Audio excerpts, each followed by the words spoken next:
in a quiet town in Mississippi, where the roads feel older than the people walking on them. There is a small grocery store that almost no one notices, and behind the counter stands a woman named Macy.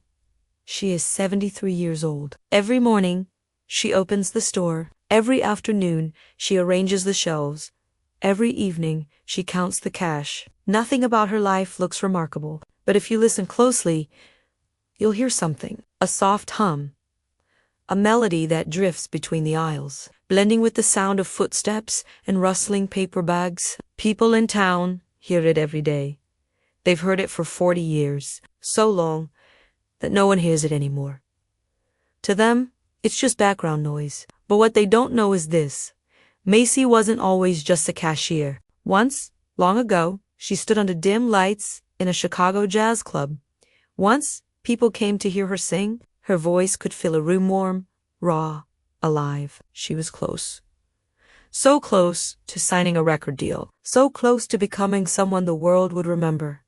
Until one night, everything changed. A sudden injury damaged her vocal cords. The high notes were gone. And with them, her future.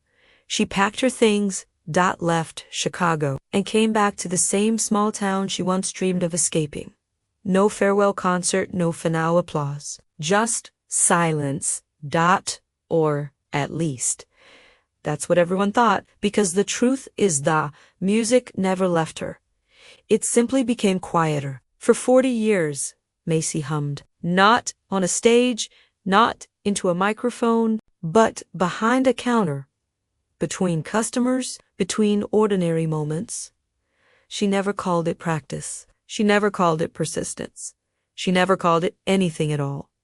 She just sang until one day a stranger walked into the store, a music producer, traveling through the Mississippi Delta, searching for something he couldn't quite define. And then he heard it. That melody, that rhythm, that sound that didn't belong to this time. He froze. Do you know what she's humming? He asked a store owner, almost breathless.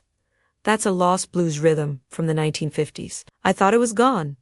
But it had been here all along. Quietly, patiently, waiting. He approached Macy and asked her a simple question. Would you sing for me? At 73, Macy walked into a recording studio for the first time in over 4 decades. Her voice was no longer what it used to be. It was rough, weathered, carrying the weight of years.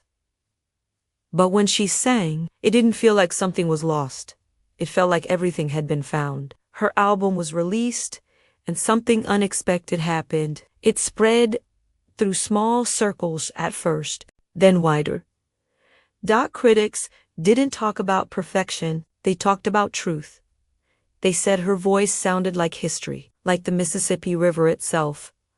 Flowing through time, soon people came not just to hear music, but to feel something real. A reporter once asked her, how did you keep going for 40 years without giving up? Macy smiled.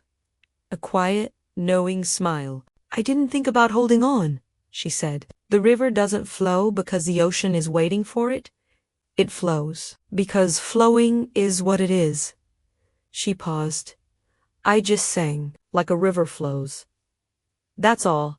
And maybe that's the part we forget. Not everything needs a reason. Not everything needs recognition.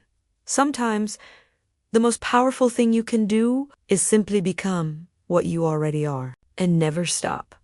A forgotten voice, a quiet life, and a story that proves it's never too late. Macy spent 40 years singing in silence until one day the world finally listened. This powerful inspirational story reminds us that true passion doesn't need an audience. It just needs to exist.